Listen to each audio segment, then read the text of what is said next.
Hey everyone, welcome back to another episode of our podcast. My name's Alex, and today I'm super excited because we're going to talk about something that I know so many of you struggle with, learning real-life English.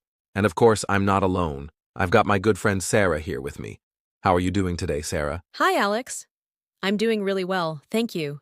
And yes, I'm really looking forward to this conversation because I think a lot of people will connect with what we're talking about today. So many learners feel like, okay, I know some English, I studied grammar in school, I memorized some vocabulary, but when it comes to real life, talking to someone face to face, or chatting with colleagues, or even making small talk, it feels impossible. Exactly.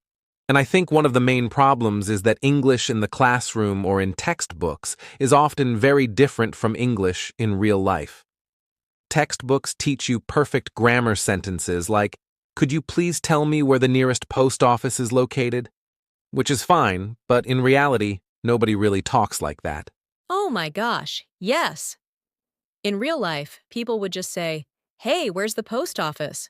Or even shorter, post office around here? And that difference can confuse learners. They think, wait, I learned the proper way. So why do people speak differently? Right. And that's why today we're going to break it down. We're going to talk about how to actually learn real-life English step by step. We'll share examples, little role plays, and even some tricks that can help you sound more natural. And don't worry, this won't be a boring lecture. We'll keep it friendly, casual, and fun. Like we're all sitting together in a coffee shop, chatting about life. Exactly. Okay, so maybe we should start by asking, what does real-life English actually mean? Because it's not just one thing, it's more like a collection of skills. Yeah, I agree. For me, real-life English means the English you actually use in your day-to-day situations. That could be greeting a neighbor, ordering food at a restaurant, asking for directions, making a phone call, or even just having a casual chat with a friend. Right. And the key is, real-life English doesn't always follow the rules that you learned in school. It's often shorter, faster, and full of expressions, idioms, or even slang. Exactly. Let's give a quick example. Imagine someone is at a cafe. Textbook English would say, "Excuse me, may I have a cup of coffee, please?" But in real life, people usually just say, "Can I get a coffee?" Yeah, and sometimes even just, "Coffee, please." Super short, but still polite. That's the thing. Real-life English is about communicating clearly and naturally, not perfectly. That's a good point. And I think learners need to stop putting so much pressure on themselves to be perfect. Like, it's okay if you make small grammar mistakes.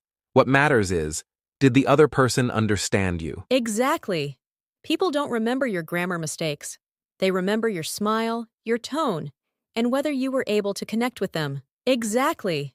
People don't remember your grammar mistakes. They remember your smile, your tone, and whether you were able to connect with them. So Sarah, let me ask you this. Why do you think so many learners struggle when it comes to speaking English in real life? That's such a good question. I think there are a few reasons. First, fear of mistakes. A lot of learners are scared of being judged, so they don't speak at all. Second, lack of exposure. They've studied English from books, but they've never really used it with real people. And third, translation. They think in their native language first, and then try to translate into English, which makes them slower and less confident. Oh yes, I've seen that a lot. For example, someone might think in their language, "I want to drink water." Then they try to translate word by word. But in English, the natural way is just, "I'm thirsty," or "Can I get some water?" Exactly. And because they're translating, they feel nervous and hesitate. That's when the famous mind goes blank moment happens. Oh yes, I know that feeling. Your brain is searching for the right words, but nothing comes out. Right. But the good news is, you can train yourself to think directly in English, and you can practice common, everyday phrases until they feel automatic. Okay, I think this is a great point to give some listeners a quick, real-life English warm-up. Let's do a little role play. Ooh, good idea. Let's imagine we're meeting each other for the first time at a park. Ready? Ready? Hey, how's it going? Not bad, thanks. How about you? Pretty good. Are you from around here? Yeah, I live nearby. Just out for a walk. What about you? Same here. I usually come here in the evenings. Perfect. And see, that's real-life English. Short, casual, friendly. No complicated grammar, no difficult words, just natural conversation. Yes. And the nice thing is, you can practice these little exchanges every day. Even if you don't have someone to talk to, you can practice speaking out loud by yourself. For example, look in the mirror and say, "Hey, how's it going?" Then answer yourself, "I'm good, thanks. What about you?" Exactly. It might feel funny at first, but it works. You're training your brain and your mouth to produce English naturally. And once you get comfortable with these simple conversations, you'll feel more confident when you actually talk to real people. All right, so let's make a promise to our listeners today. By the end of this podcast, they will not only understand what real-life English is, but also know how to practice it step by step. Yes, that's our goal. We'll give you tools, strategies, and even some secret tricks we've learned over the years. Perfect. Okay, so maybe let's dive into the first big topic. Why learning real-life English is more important than just studying grammar. So, Sarah, we were just saying that learning real-life English is way more important than just memorizing grammar rules. But let's explain why that's the case. Yes, because here's the thing. Grammar is important, of course. It gives structure to a language. But imagine this. If you spend all your time perfecting grammar, but you can't order food in a restaurant or ask someone for directions, then what's the point? Exactly. I always say, grammar makes your English correct, but practice makes your English useful. And most people want useful English. They want to use it in conversations, at work, when traveling, or when making friends. Yes, yes, yes. And real-life English is about connection, not perfection. Let's put it this way. You don't need to sound like a grammar book. You just need to be understood and feel confident while speaking. Right. Let's give a few examples from daily life. Let's say you go to a restaurant. If you only studied English in a textbook, you might try to say, "Good afternoon, sir. I would like to order a portion of chicken with some rice, please." Yeah, that's super formal. Nobody talks like that. In real life, you just say, "Can I get the chicken with rice?" Or even shorter, "Chicken with rice, please." Exactly, and it's still polite. You're not being rude. You're just being natural. Another example, when you meet a friend. A textbook might teach you, "Hello, how do you do?" But in real life, you'd probably say, "Hey, what's up?" Or "How's it going?" Yes, and that's one of the biggest secrets. If you want to sound natural, you need to learn phrases, not words. Ooh, that's a good one. Can you explain what you mean by that? Sure. A lot of learners focus on memorizing individual words. For example, they learn the word hungry, the word food, the word restaurant. But in real conversations, you don't just throw words, you need phrases. Like, "I'm starving," or "Let's grab something to eat." Exactly. Those are the little expressions that make you sound natural. And the best part?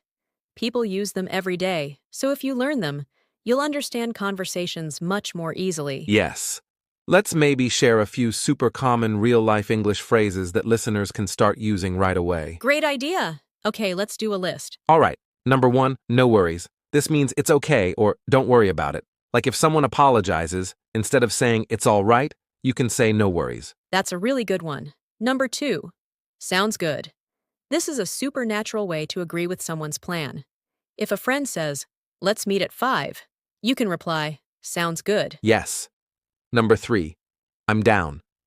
Or sometimes people say, I'm in. It just means, I agree. I want to join. For example, do you want to watch a movie tonight? Yeah, I'm down. Perfect. Number 4, I've got your back. That means, "I'll support you," or "I'm here for you." It's something friends often say. And number 5, catch you later. It's just another way of saying goodbye or see you. Those are all so useful. And notice, they're short, simple, and very natural. That's what real-life English is all about. Exactly.